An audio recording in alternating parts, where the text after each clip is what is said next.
E olha só, presta atenção, porque esse é o nosso assunto, mas eu tenho um dado, a gente tem um dado aqui muito interessante, porque crianças e adolescentes representam 61% das vítimas de estupro no Brasil em 2024, segundo o Anuário de Segurança Pública. E também são as principais vítimas de abusos sexuais. Os dados mostram, gente, que houve um crescimento de 6,5% entre vítimas de até 13 anos. Por isso que a gente insiste nesse alerta. Quantas vezes for preciso a gente abrir esse debate aqui no Fala Espírito Santo para abrir a sua mente de que é preciso reforçar essa informação com os seus filhos, a gente vai fazer. Vem cá, vamos falar sobre esse assunto. Alexandre Brito já está aqui com a gente, ele é psicólogo. A Eli também, e é mãe, e vai participar com a gente, né, de que maneira ela orienta a filha de apenas 7 anos. E a gente também recebe aqui a Andressa, que ela já passou por situações parecidas.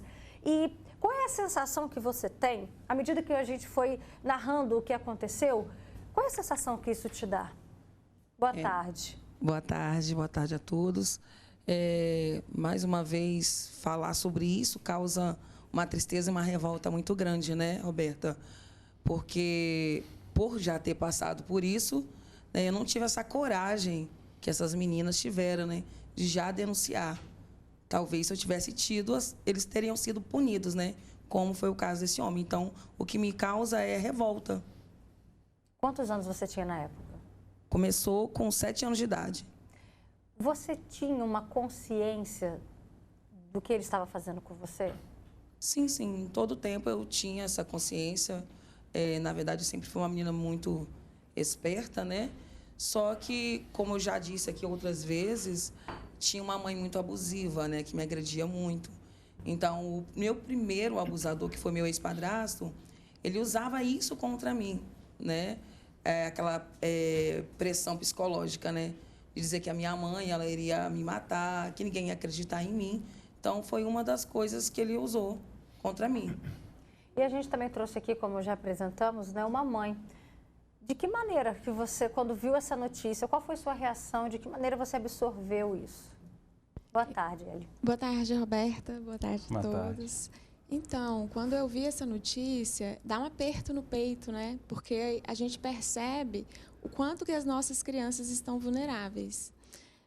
E falando desse assunto, eu sempre converso com a minha filha, desde muito pequena, sobre como ela deve se proteger.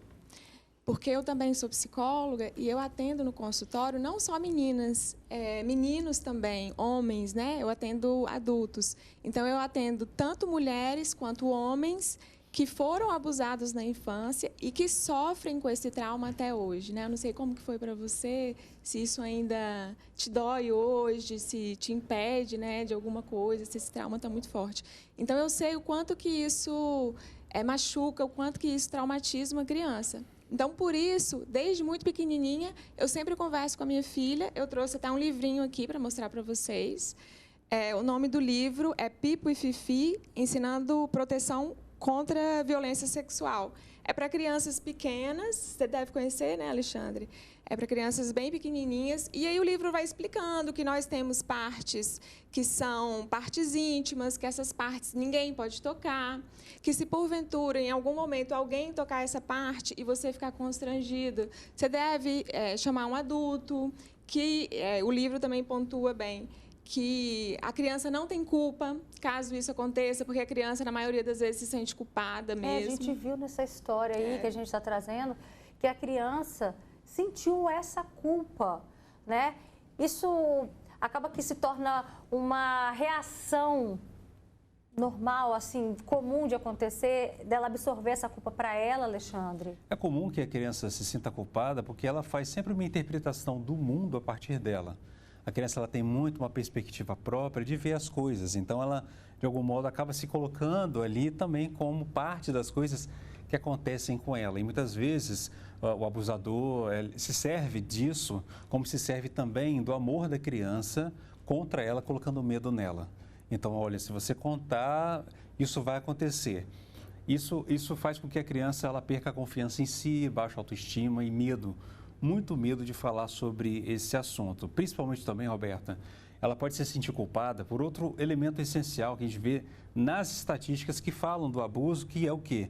Sempre ou quase sempre, na grande maioria dos casos, é alguém familiar à criança. Alguém que a criança conhece, alguém que a criança convive, ou alguém da própria família dentro de casa. Não é aquela história do estranho passando na rua, né? A gente vê casos assim, sim, mas não na maioria, Mais de né? 80% é familiar. É professor, pode ser um padrasto, pode ser inclusive pai ou mãe, pode ser um vizinho, um primo, tio, avô. Então, é muito do círculo da criança, até mesmo para quê? Se aproximar dela e fazer essa violência com uma espécie de, entre muitas aspas, segurança para o abusador de não ser entregue, denunciado. Então, tem essa questão também que é um grande complicador e dificulta muito, porque muitas vezes a criança sofre a violência, mas não sente apoio na própria família para lidar com a violência que ela sofre. Então, às vezes, a própria família, não, vou colocar aqui em bom português, não queimar o filme, defende a família, mas não defende a criança. Então, isso pode acontecer também. Então, são muitos elementos envolvidos, é claro, Nossa, né? muita gente que a gente, inclusive, entrou em contato hoje para participar no programa. Não posso falar sobre isso, porque senão vai dar um rebuliço na família. Exatamente. Né? Imagina como é que é para essa pessoa se calar diante de uma dor tão profunda. Tá vendo? Se uma pessoa adulta que você entra em contato não consegue falar, imagina uma criança e ainda se sente culpada.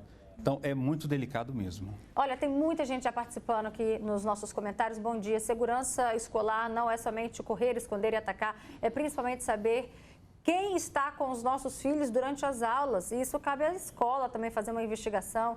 Tem outro relato, um absurdo, né? Precisamos muito alertar as crianças quando saem de casa. Tem gente dizendo, meu filho é autista, tem 11 anos, ele foi abusado também dentro de uma escola, não tive justiça, isso dói na minha alma. Outro relato, boa tarde, eu vim de Minas para cá, meu filho de 5 anos ficava na minha cunhada. Os filhos dela, homens, abusaram do meu filho. Não chegou a ter ato sexual, mas tiveram abusos. Meu filho fez acompanhamento psicológico. No final, eu saí como uma mentirosa para a família. Descobri através de um desenho que ele fez. Aí eu perguntei e ele me contou chorando. Daqui a pouquinho, Alexandre vai até falar para a gente sobre essa validação. Porque você não teve isso na época, né, Andressa? Não A validação da família, né, de chegar, pedir ajuda, você não teve isso, né? Não tive. Na verdade, eu não tinha quem confiar, não me sentia segura pelo abuso acontecer por alguém que deveria me proteger, né?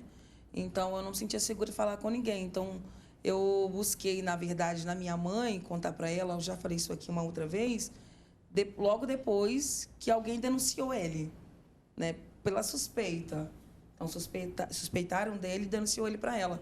Só que como ela não acreditou, aí eu me fechei e simplesmente desmenti. Né? Desmenti. E rapidamente, deixa eu responder a pergunta dela, que ela falou sobre. Sim, me causou muitos traumas, né? Me senti insegura e, como o psicólogo falou também, a autoestima era lá embaixo e me tornei muito agressiva. Hoje eu consegui superar isso devido ao programa de cura, que eu faço programa de cura hoje, e também logo depois que eu passei a me aceitar, né? E passei a me amar como eu sou, de verdade. É a importância, né, de buscar ajuda. Inclusive, ontem nós tivemos um assunto muito forte também de pessoas que lá na vida adulta, né, isso de alguma maneira vai desencadear no comportamento e está totalmente relacionado à infância. Agora, o que chama atenção nesse caso específico desse professor é que ele trouxe um relato, sabe o que, Alexandre? Que ele estava fazendo carinho nas crianças. Não existe isso, né? Não vem com essa história, né? É um argumento que não se sustenta em um ponto de vista, né? Não dá para você, né? Enfim, não cabe, né? Seja do ponto de vista psicológico, seja do ponto de vista legal também, do Estatuto da Criança e do Adolescente, né? Tudo isso respalda que aquilo foi um ato criminoso e um ato também danoso. Então, você tem ali uma violação da saúde mental, uma violação dos direitos, uma violação do corpo, uma violação da dignidade, uma violação da intimidade e também dessa questão da autoestima, como a gente está trazendo aqui. Então, tudo isso envolvido, a gente vê que é uma violência. Então, não tem essa suposta intenção de um carinho. Inclusive, muitas vezes, algumas pessoas falam, não, mas o adolescente, 12, 13 anos, quis. Ainda assim, é um ato de violência, né? A gente tem isso, inclusive, enquanto legislação, tá? Então, do ponto de vista psicológico também. E é tão violento, Roberto, que muitas vezes, e eu recebo vários casos assim, de que a pessoa só lembra da violência que sofreu porque esquece às vezes. Tem um funcionamento psicológico que faz o esquecimento para proteger a pessoa daquela experiência, ela acaba esquecendo, mas continua sofrendo com aquilo em outro nível. E eu recebo vários casos que a pessoa só lembra às vezes da violência sexual depois de adulta. Lá com 30, com 40. O caso mais curioso que eu recebi, ela só lembrou com 70 anos e sofreu a violência com 5. Então, passou a vida inteira sem acessar essa experiência. E quando acessou essa experiência como lembrança, né, trouxe toda a questão à tona, né? Então, assim, é importante a gente cuidar mesmo, né, das crianças para que elas tenham consciência corporal e consciência do que está acontecendo com elas. Porque, veja bem, uma criança com consciência ou sem consciência, infelizmente, pode passar por isso. Se ela tiver essa consciência, essa compreensão, isso facilita muito o enfrentamento contra a violência. Mas eu também me coloco no lugar, né, de crianças, que nós já fomos crianças um dia, e aí a gente vê assim, nossa, tal situação eu estava em risco, nossa, ali talvez estivesse acontecendo alguma coisa próxima a isso.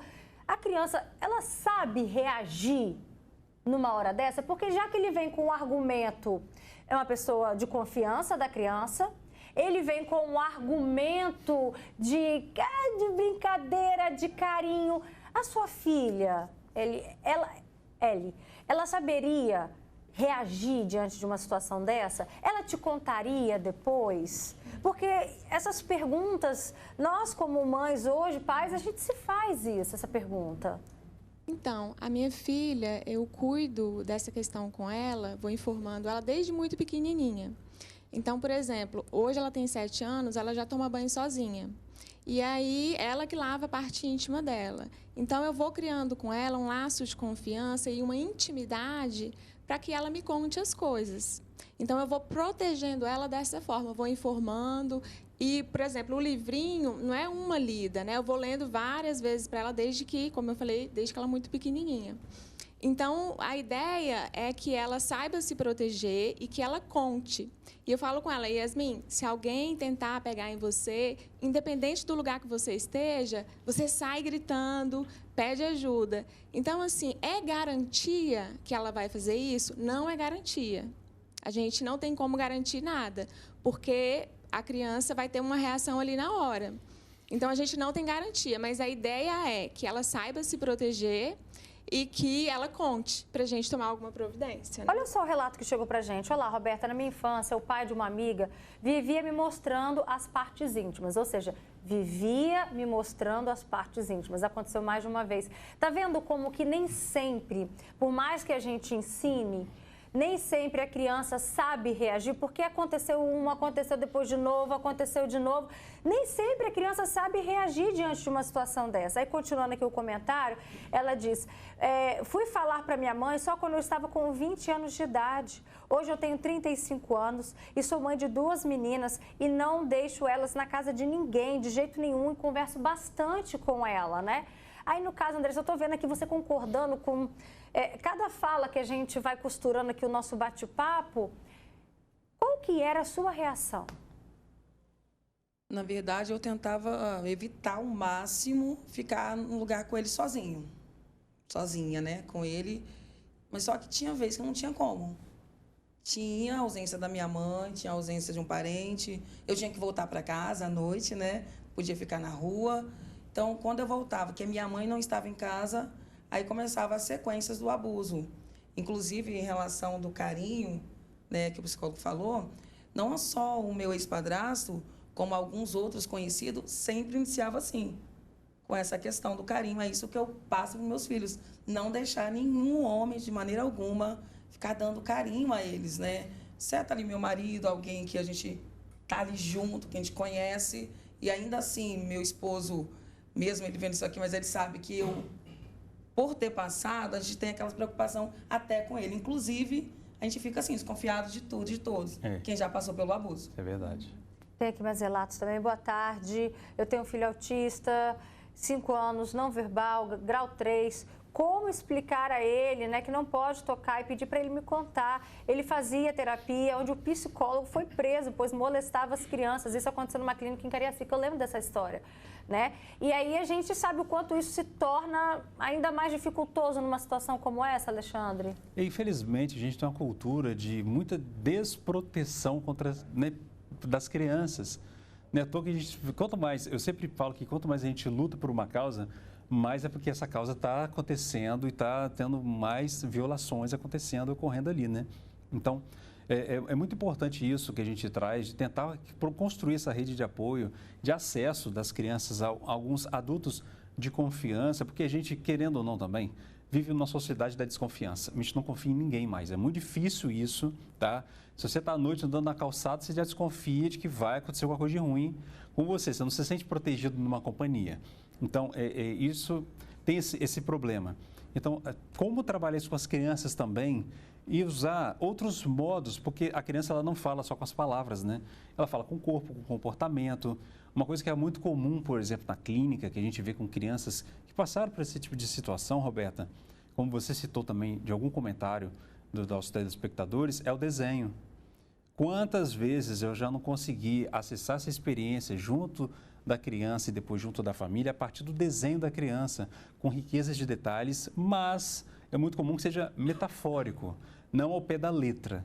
Ela faz um desenho descrevendo a cena. Então, o desenho é um exemplo de recurso possível, né, para isso. Eu não sou psicólogo, não é para você ser também um artista de desenhos, mas, às vezes, a fala pode acontecer de diversas formas. Um desenho, um jogo, uma brincadeira, saber o dia e saber escutar também, porque eu sempre falo isso e vou repetir aqui no programa. Pais e mães precisam saber escutar. Você não pode pedir para o seu filho te contar tudo e quando ele conta você briga ou reage mal ou não sabe lidar com aquela situação. Muitas vezes os pais precisam aprender a escutar aquilo que eles não querem ouvir. Vamos lá, se essas duas alunas não contassem aos pais, engraçado, né? Interessante que, vamos pensar numa turma grande, duas contaram para os pais, né? A gente não sabe se tem outras vítimas, mas duas relataram para os pais. E se elas não contassem? Quais seriam os possíveis sinais que elas poderiam apresentar que os pais pudessem abrir um alerta? É claro que cada um vai reagir de um modo muito diferente, às vezes até oposto, né? Mas é muito comum, é mais comum, que a criança ela tenha comportamentos mais de retraição. Assim, ela fica mais fechada, isolada, ela começa a ter medo do local que ela é abusada. Então, assim, vai para a escola, se é na escola, ela começa a mudar a relação dela com a escola. E às vezes ela não consegue dizer o que é, dependendo da situação também. Tem crianças que não conseguem expressar desse modo também. Algumas ficam agressivas. Então, nem sempre a agressividade é porque a criança é rebelde ou está ali te enfrentando, te desafiando. Às vezes é um pedido de ajuda. Para mim, a agressividade infantil também é um pedido de ajuda. Então, tem que tomar muito cuidado com essa situação de você simplesmente querer apaziguar a criança ou brigar com ela, colocar ela de castigo, sem ouvir o que se passa com ela também. E é comum também o isolamento, fechar no quarto, né?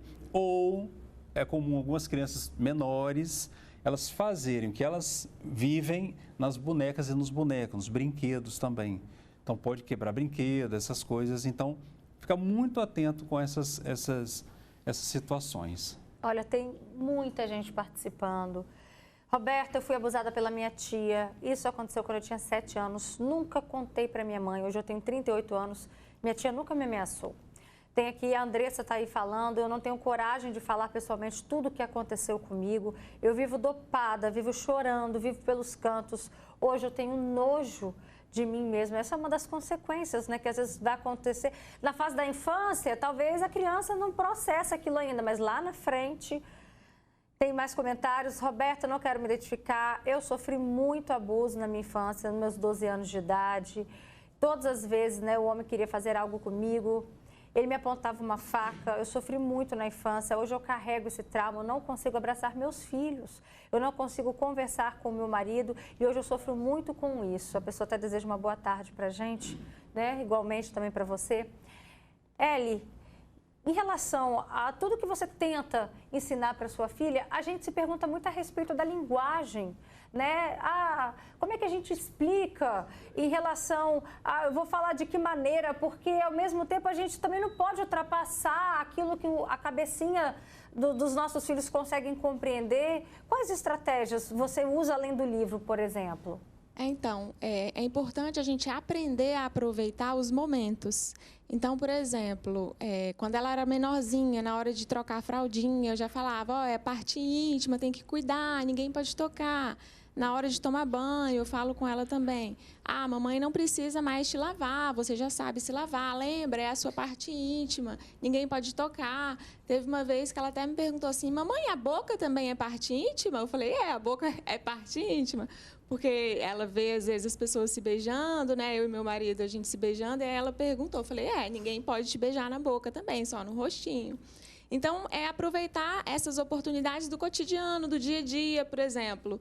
Quando ela vai fazer um passeio para um lugar diferente com a escola, eu já chamo ela para conversar e falo, e aí, tá lembrada do que a gente sempre combina? Quando você for ao banheiro, chamar a tia, não deixar ninguém tocar na sua parte íntima, se acontecer, sai correndo, grita. Então, eu vou aproveitando essas situações do dia a dia para ir mostrando para ela. E sempre reforçando, sempre, né? Reforçando. Sempre. Não é porque uma vez a gente conversou e já disse, não, né? É um processo contínuo. E tem uma outra questão também de sintoma, que, né, a Alexandre falou de alguns sintomas que eu lembrei, é que a criança também, principalmente as menorzinhas, quando elas sofrem abuso, elas brincam de abusar outras crianças. Então, por exemplo, eu já atendi várias pessoas que foram abusadas na infância, não por adultos, mas por outras crianças. Então, essas crianças que abusam, provavelmente são crianças que também sofrem abuso. Então, eu vou conversando também sobre essa questão com a minha filha. Se alguma amiguinha sua quiser brincar de pegar na sua parte íntima, não pode. Porque, às vezes, a gente esquece que a outra criança também pode fazer isso. A gente acha que é só o adulto, a gente acha que é só o homem, mas a mulher também e outras crianças também. As participações não param de chegar. Eu fui vítima de abuso quando eu era criança, tenho traumas. Hoje não deixo meu filho de 2 anos com ninguém. Eu tenho pavor de alguém mexer com ele, tenho ansiedade por isso. Muitos relatos, né, assim, de mães que passaram por isso, mulheres que passaram por isso na infância e que hoje, inclusive você trouxe esse depoimento, né? Hoje você tenta proteger ao máximo seu filho e sua filha para que eles não passem por isso, né? Sim, na verdade, eu estou aqui ouvindo ela e eu estou lembrando que justamente essa semana, toda vez eu estou ali reafirmando para eles a necessidade de não deixar ninguém tocar, de qualquer suspeita correr. Aí meu menino, esse que está aí, ele falou comigo, mãe, mas se tapar a boca, não tiver como eu gritar, eu faço o quê? Eu mordo a mão? Né? Então, assim... Então, eles já ficam... Está interagindo com o tema, né, Alexandre? Então, eles estão interagindo. Sinal de que está absorvendo a mensagem? Sim, a criança tem um tempo para entender, né, e assimilar as coisas, né? É claro que na hora que pode acontecer uma situação de ser abordada dessa forma, pode ter reações diversas, né? Como a gente fala, até no senso comum, estado de choque, ficar paralisado, e outras vão conseguir reagir, gritar, morder, se mexer. Então, realmente, é aos poucos que você vai construindo isso que a gente chama, na verdade, de educação. É um modo de educar, né? Uma educação voltada para esses casos mesmo de você conseguir se proteger e tentar se manter, de algum modo, né, ali se defendendo dessa situação. Então, educativo e educação ela é progressiva, né? É preciso ser sempre atualizada, então sempre conversando, trazendo esse espaço, porque realmente não é uma coisa que é definitiva, fala só uma vez e está resolvido. Isso infelizmente, isso é mais comum do que a gente pensa. Tantos relatos que nós fomos recebendo aqui ao longo do programa, de pessoas que sofreram abusos dos tios, de primos de segundo grau, do pai, do primo, do avô. Olha, é triste demais. Infelizmente, a gente sabe que quanto mais a gente vai estendendo aqui o tempo do programa, mais mensagens vão chegando. Mas busquem ajuda, viu, gente? Não deixe isso virar uma bola de neve, não. Tem muita gente falando assim, até hoje eu não contei nada para ninguém. Pode procurar um psicólogo, que é um lugar sigiloso e sem julgamento também. Perfeito. Seguro. Obrigada, Alexandre Brito, pela sua contribuição com a gente. Agradeço, Roberto. Obrigada, Eli, também pela sua participação. Dá um beijo na Yasmin, tá? E Andressa, você está sempre no nosso coração. Dá um beijo na família, tá?